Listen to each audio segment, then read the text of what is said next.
Dear student, मैं दीपक वर्मा आप सभी लोगों का अपने YouTube channel interactive physics by Deepak Verma में स्वागत करता हूं। कैसे हैं आप लोग? मैं उम्मीद करता हूं आप लोग बहुत अच्छे होंगे। आराम से घर बैठ के रे ऑप्टिक्स के लेक्चर को पढ़ रहे हैं, स्टडी कर रहे हैं, नोट्स बना रहे हैं। रे ऑप्टिक्स का आज ये लेक्चर नंबर 6 है मेरा, और आज के लेक्चर में हम first of all image of N extended object को डिस्कस करेंगे। जैसे कि हमने बताया था लास्ट लेक्चर में कि पॉइंट ऑब्जेक्ट की किस तरह से इमेज फॉर्मेशन होती है। आज हम एक बड़ा ऑब्जेक्ट लेंगे, उसकी इमेज फॉर्मेशन के बारे में डिस्कस करेंगे और लेटरल इन्वर्जन के बारे में भी डिस्कस करेंगे। बच्चों, आज का जो लेक्चर बहुत इम्पोर्टेंट है और आज के लेक्चर के बाद आप प्लेन मिरर से किसी भी टाइप के ऑब्जेक्ट की इमेज बनाना ईजीली सीख पाएंगे। तो आप लोग हेडिंग लगा लीजिएगा, image formation of extended object. Image formed by extended object. Sir लगता है आज के में मज़ा नहीं आएगा। अब आप लोगों को सोचना है मज़ा आ रहा है या नहीं आ रहा, समझ में आ रहा है या नहीं आ रहा, मुझे तो नहीं पता, लेकिन मेरी पूरी कोशिश रहती है पूरा डीप में, पूरा अंदर तक बताने का रहता है। तो जैसा कि मैंने लास्ट लेक्चर में आपको पॉइंट ऑब्जेक्ट के बारे में बताया था कि पॉइंट ऑब्जेक्ट होता क्या है, एक छोटा सा ऑब्जेक्ट, उसकी इमेज किस तरह से फॉर्मेशन रहती है, कैसी इमेज बनती है, वर्चुअल इमेज बनती है प्लेन मिरर से। तो आज हम वही एक ऑब्जेक्ट लेके आए हैं, एक्सटेंडेड ऑब्जेक्ट, और एक्सटेंडेड ऑब्जेक्ट की कैसी इमेज फॉर्मेशन होगी प्लेन मिरर से, तो ये हमें यहाँ पर डिस्कस करना है। तो बच्चों में आपके सामने ये मैंने मान लिया प्लेन मिरर है और पीछे मैंने इसकी कर दी है कोटिंग। ओके, अब इस प्लेन मिरर से एक्सटेंडेड ऑब्जेक्ट लिया मैंने, मान लीजिए ये एक्सटेंडेड ऑब्जेक्ट है, कुछ भी हो सकता है, एक मोबाइल फ़ोन आपका या बुक, नोटबुक, एनीथिंग। तो मैंने बता रखा है कि आपको एक्सटेंडेड ऑब्जेक्ट के लिए क्या लेना होगा, पॉइंटिंग अपवर्ड एरो, एरो को ऊपर की ओर दिखाते हैं। अब बच्चों ये आपके सामने मिरर है और ये आपके सामने ऑब्जेक्ट है। हम ऑब्जेक्ट को तो नहीं दिखा सकते, लेकिन हाँ ऑब्जेक्ट को रिप्रेजेंटेशन करने के लिए मैंने बताया था, एक्सटेंडेड ऑब्जेक्ट को रिप्रेजेंट करने के लिए मैं पॉइंटिंग अपवर्ड एरो बनाता हूँ। और वहीं अगर मैं पॉइंट ऑब्जेक्ट की बात करूं तो पॉइंट ऑब्जेक्ट को रिप्रेजेंट करने के लिए मैं छोटा सा डॉट बना देता हूं। ये पॉइंट ऑब्जेक्ट का रिप्रेजेंटेशन है, छोटा सा डॉट। अब बच्चों होगा क्या, यहां से मुझे ये प्लेन मिरर है और इसकी मुझे इमेज चाहिए। अब इसकी इमेज मैं कैसे निकालूंगा, तो वही चीज़ है, इमेज फॉर्मेशन के लिए मिनिमम और मिनिमम कितनी लाइट रे की ज़रूरत होती है, 2।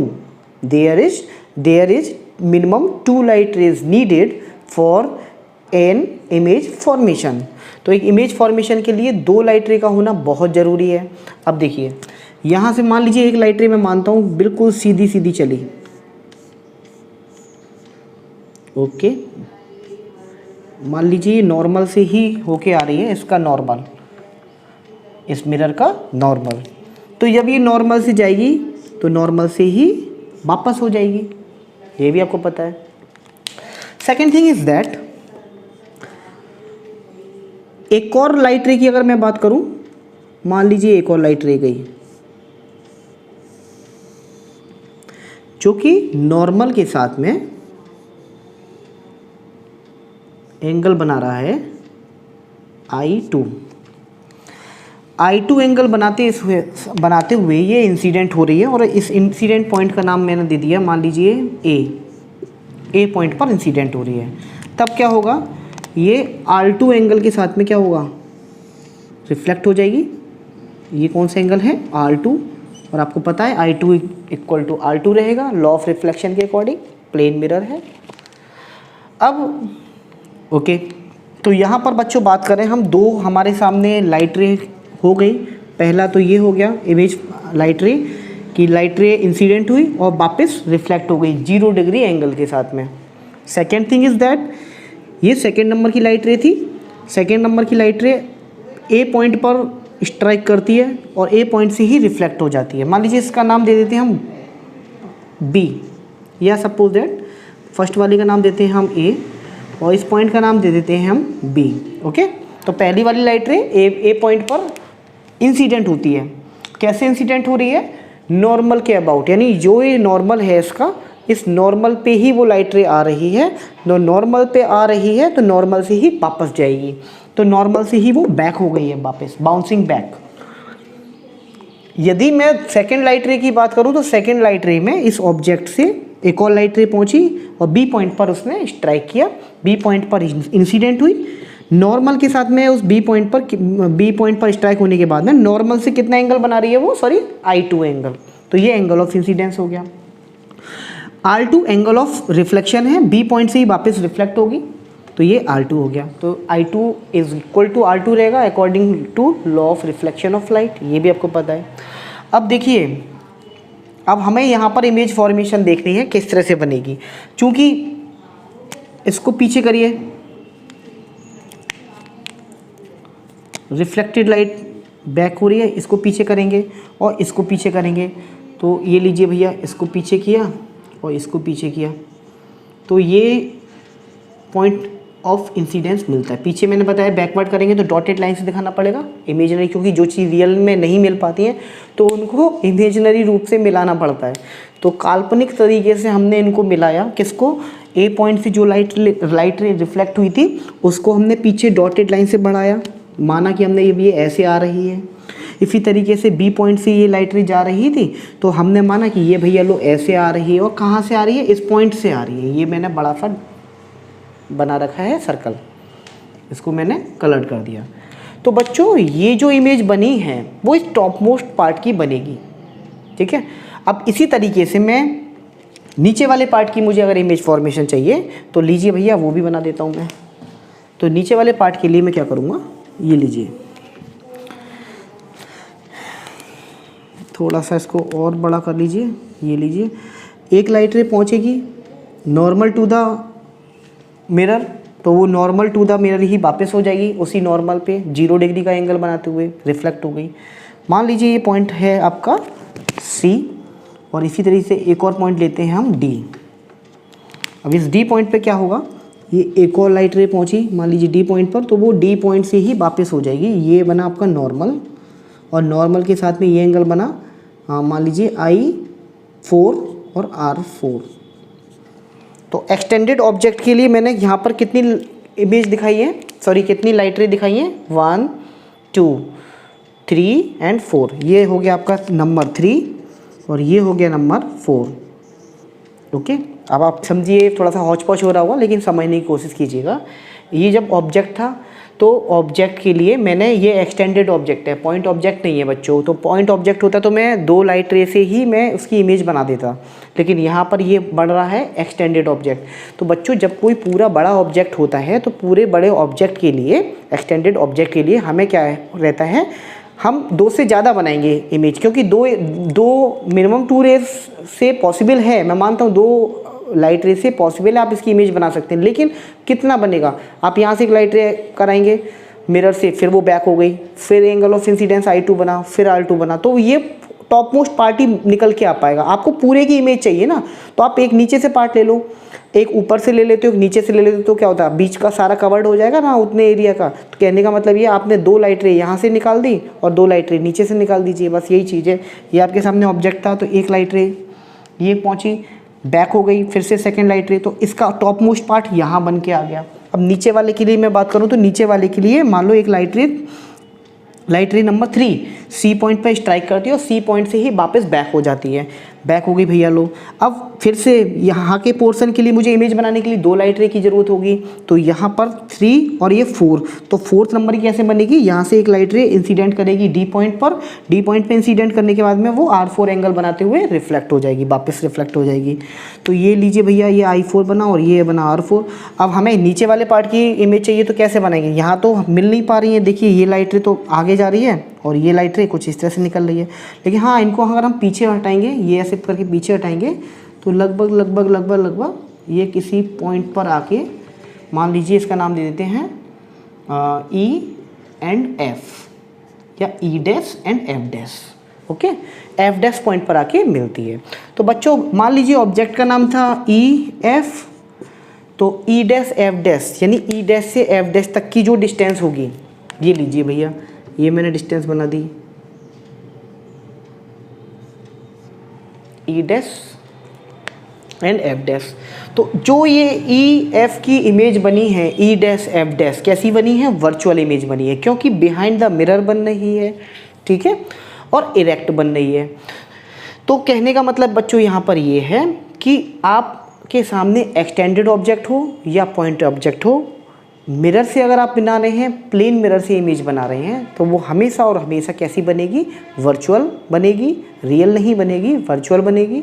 और बच्चों याद रखना एक चीज़ और निकल के आती है कंसेप्ट वाली, अगर वो इमेज वर्चुअल है तो 100% 101% गारंटी से वो इरेक्ट भी बनेगी। ये मैंने प्रूव भी कर दिया। इरेक्ट का मतलब बिल्कुल सीधी सीधी, अगर वर्चुअल बन रही है तो बिल्कुल एज इट इज़ ऐसी ही बनेगी। अब देखिए, ये मार्कर था मेरे सामने, मार्कर का ये कैप है, ये बॉटम मोस्ट पार्ट है।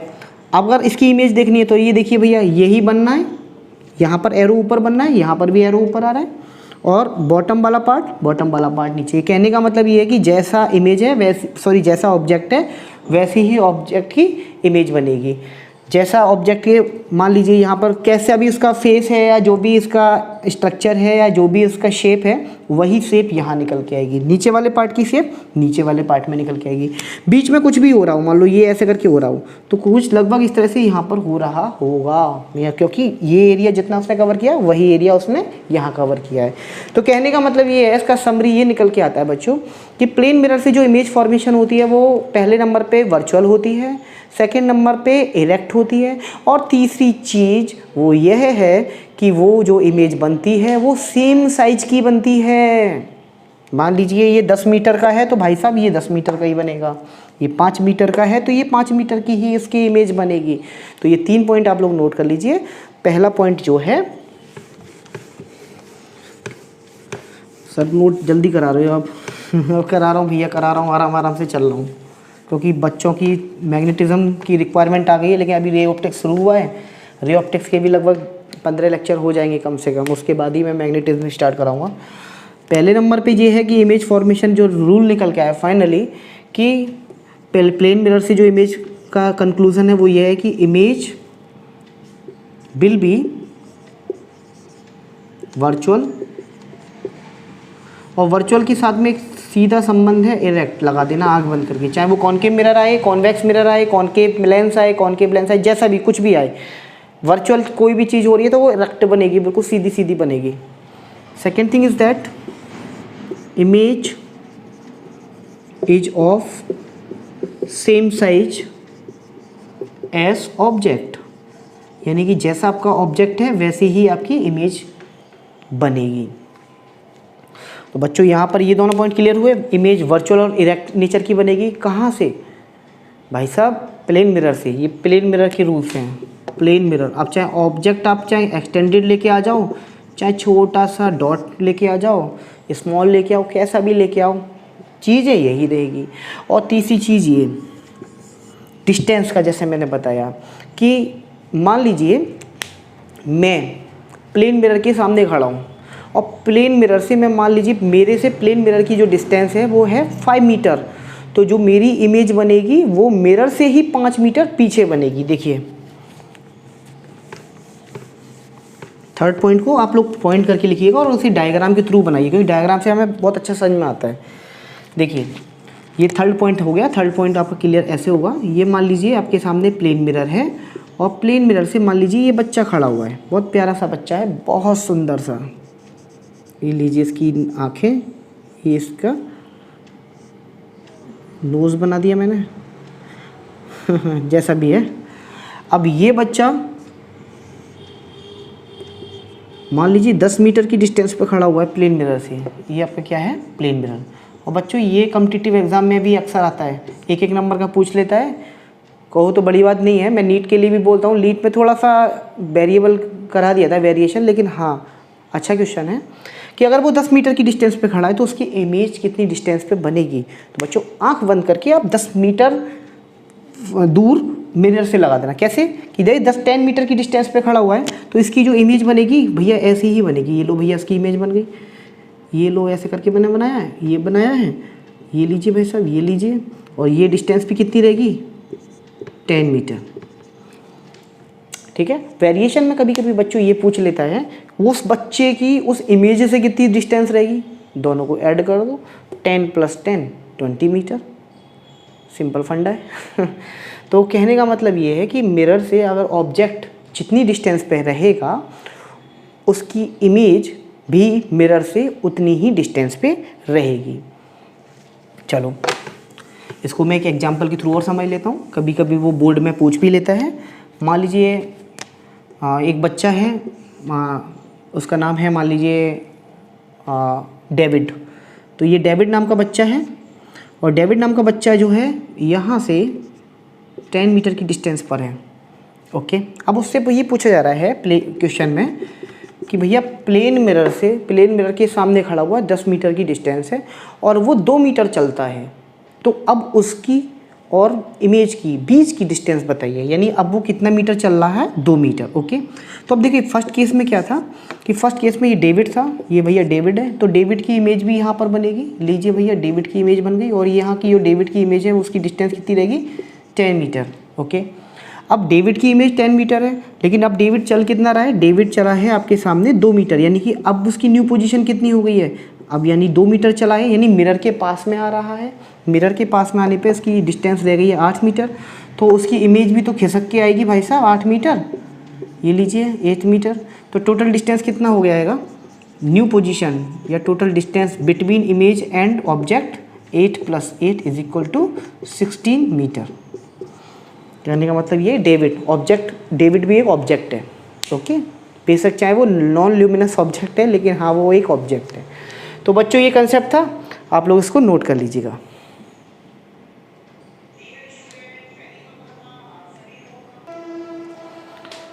पढ़ाई कर लो मेरे भाई, पढ़ाई कर लो। मैं फिर से हर वीडियो में भी कहता हूँ, हर बार कहता हूँ और हर दिन कहूँगा कि अगर आपके अंदर रेगुलरिटी है तो आप बहुत कुछ अच्छा कर सकते हैं, और अगर नहीं है तो भाई ठीक है, कोई दिक्कत नहीं। काफ़ी प्रॉब्लम्स होती हैं इन बच्चों को जो रेगुलरिटी नहीं कर पाते हैं। आप रेगुलर पढ़िए डेली, चाहे 2 न्यूमेरिकल लगाएं, लेकिन डेली कंटिन्यूटी होनी चाहिए।